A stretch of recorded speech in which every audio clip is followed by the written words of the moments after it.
الحمدللہ، اللہ تعالیٰ کا لاکھ لاکھ شکر ہے کہ مالک الملک نے اپنی یاد کی توفیق اور موقع عطا فرمایا۔ لاکھوں اور کروڑوں درود حضرت محمد مصطفیٰ صلی اللہ علیہ وآلہ وسلم پر، جن کے فعل مالک الملک نے یہ مہربانی عطا فرمائی۔ سامعین کرام، اللہ تعالیٰ نے قرآن پاک میں ارشاد فرمایا، اعوذ باللہ من الشیطان الرجیم، بسم اللہ الرحمن الرحیم۔ اِنَّ ابراہیم کان امۃ قانتا للہ حنیفا ولم یاک من المشرکین شاکرا الا ان امہ اجتباہ وہداہ الی صراط مستقیم وآتیناہ فی الدنیا حسنۃ وإنہ فی الآخرۃ لمن الصالحین ثم اوحینا الیک ان اتبع ملۃ ابراہیم حنیفا وما کان من المشرکین انما جعل السبت علی الذین اختلفوا فیہ وإن ربک لیحکم بینہم یوم القیامۃ فیما کانوا فیہ یختلفون ادع الی سبیل ربک بالحکمۃ والموعظۃ الحسنۃ وجادلہم باللتی ہی احسن ان ربک هو اعلم بمن ضل عن سبیلہ وهو اعلم بالمہتدین وإن عاقبتم فعاقبوا بمثل ما عوقبتم به ولئن صبرتم لهو خیر للصابرین واصبر وما صبرك الا باللہ ولا تحزن علیہم ولا تک فی ضیق مما یمکرون ان اللہ مع الذین اتقوا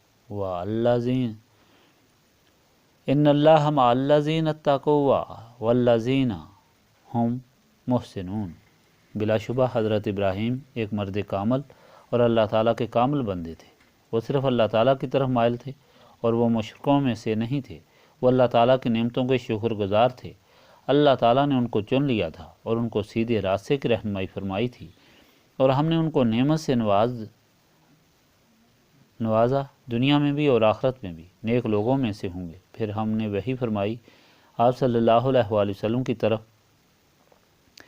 کہ پیروی کرو ملت ابراہیم کی، جو خالص حق کی طرف مائل تھے اور وہ مشرکوں میں سے نہیں تھے۔ صرف ان لوگوں پر ہفتے کے دن کی پابندی تھی جنہوں نے اختلاف کیا تھا اس میں، اور بلا شبہ آپ صلی اللہ علیہ وآلہ وسلم کا رب فیصلہ فرمائے گا ان کے درمیان روز قیامت ان امور کے متعلق جن میں وہ اختلاف کیا کرتے تھے۔ آپ صلی اللہ علیہ وآلہ وسلم دعوت دیں اپنے رب کی طرف حکمت سے اور عمدہ نصیحت سے، اور ان سے بحث اس انداز میں کریں جو بہت پسندیدہ ہو۔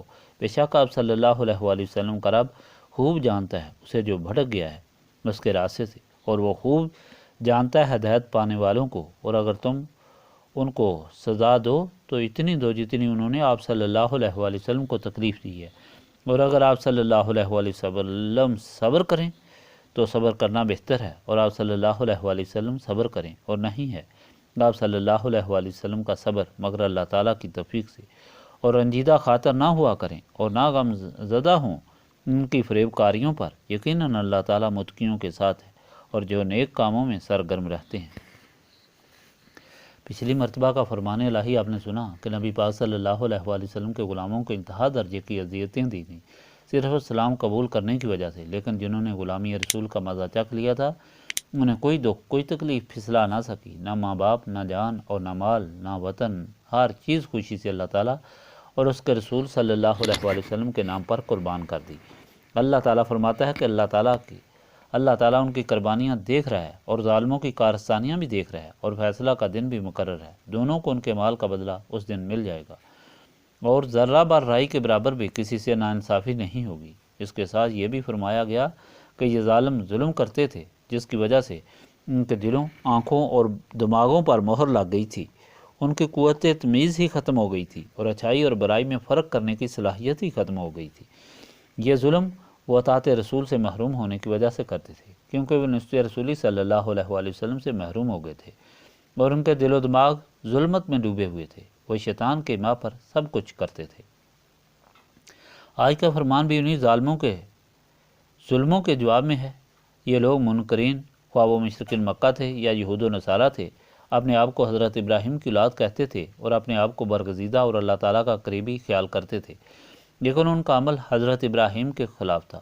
اس لیے یہاں اللہ تعالیٰ نے حضرت ابراہیم کا تعارف کرایا اور فرمایا کہ حضرت ابراہیم تو خالص اللہ تعالیٰ کی عبادت کرنے والے تھے، وہ ہرگز مشرک نہیں تھے۔ انہوں نے ہوش سنبھالتے ہی بتوں اور شرک کے خلاف جہاد کیا۔ سارے رشتہ دار اور ساری نمرودی حکومت ایک مرد خدا کے مخالف ہو گئی، اور آپ نے اللہ تعالیٰ کا حکم مانا اور اس میں مر مٹنا پسند فرمایا، یہاں تک کہ آپ کو آگ میں پھینکا گیا۔ آپ نے خوشی سے قبول کیا۔ نمرود کو جواب دیا کہ تم اللہ تعالیٰ نہیں، اللہ تعالیٰ تو وہ ہے جس نے تجھے، مجھے اور ہر چیز کو پیدا فرمایا اور جو مارتا ہے اور زندہ کرتا ہے۔ اور جب نمرود نے ایک سزا یافتہ کو رہا کر دیا اور ایک بے گناہ کو قتل کر دیا اور کہا کہ دیکھو میں نے بھی زندہ کر دیا اور مارا بھی ہے، تو حضرت ابراہیم نے فرمایا کہ اگر تو خدا ہے تو پھر سورج کو مغرب سے طلوع کر اور مشرق میں غروب کر، کیونکہ میرا خدا سورج کو مشرق سے طلوع کرتا ہے اور مغرب میں غروب کرتا ہے۔ اس پر وہ لاجواب ہو گیا، جس پر اس نے آپ کو آگ میں ڈالنے کی سزا سنائی۔ حضرت ابراہیم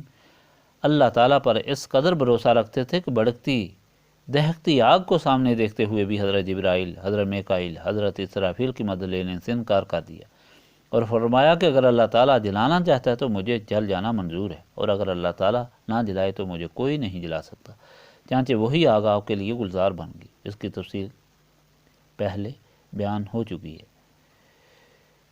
حضرت ابراہیم کی اولاد مشرکین یہود و نصارہ بنتے تھے، حالانکہ وہ صرف ایک اللہ تعالیٰ کی پرستش کرتے اور اللہ تعالیٰ کے حکم پر ہر چیز قربان کرتے تھے۔ 90 سال کے بعد ملنے والے پیارے بیٹے کو اللہ تعالیٰ کی راہ میں وادی غیر ذی زرع میں صرف اکیلی ماں کے ساتھ سینکڑوں میل دور چھوڑ دیا، اور پھر اسی پیارے بیٹے کو اللہ تعالیٰ کی راہ میں قربان کرنے کے لیے اس کے گلے پر چھری بھی پھیر دی، مگر اللہ تعالیٰ اپنے رستے میں قربان ہونے والوں کی شان ان کے اخلاص اور اصرار کے مطابق بڑھا دیتا ہے۔ حضرت ابراہیم آج کے دن کے ہر حصے میں قابل احترام اور قابل عزت مانے جاتے ہیں۔ حضرت ابراہیم آج دنیا کے ہر حصے میں قابل احترام اور قابل عزت مانے جاتے ہیں۔ نبی پاک صلی اللہ علیہ وآلہ وسلم کو حکم ہوا کہ ان گمراہوں کو بتا دیں کہ حضرت ابراہیم کا دین کیا تھا۔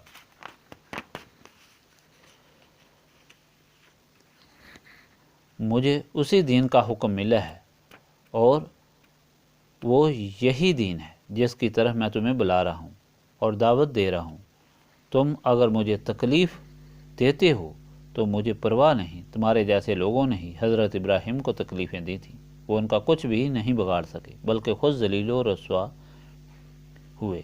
اس طرح مجھے صبر کا حکم ہوا ہے اور صبر کا بدلہ بھی اسی طرح ملے گا، چانچہ یہی ہوا کہ نبی پاک صلی اللہ علیہ وآلہ وسلم کو اللہ تعالیٰ نے سب سے بڑھ کر شان عطا فرمائی، ان کے غلاموں کو بھی دنیا اور آخرت میں عظیم شانیں ملی، اور ان کے گستاخ دونوں جہانوں میں رسوا اور ذلیل ہوئے۔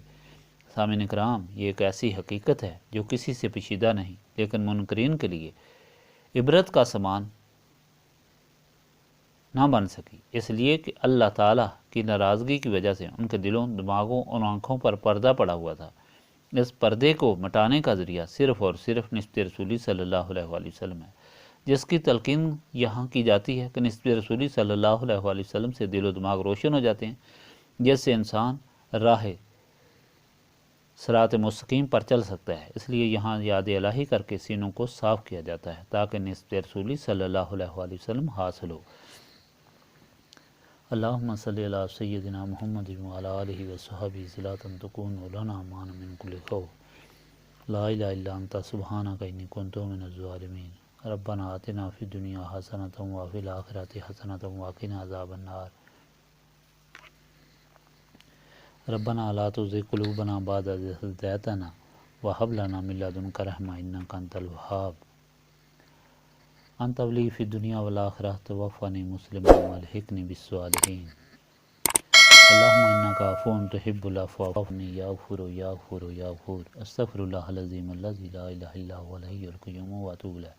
ربنا تقبل منا إنك أنت السميع العليم وتب علينا إنك أنت التواب الرحيم۔ سبحانک ربک رب العزت عما یصفون وسلام علی المرسلین والحمد للہ رب العالمین۔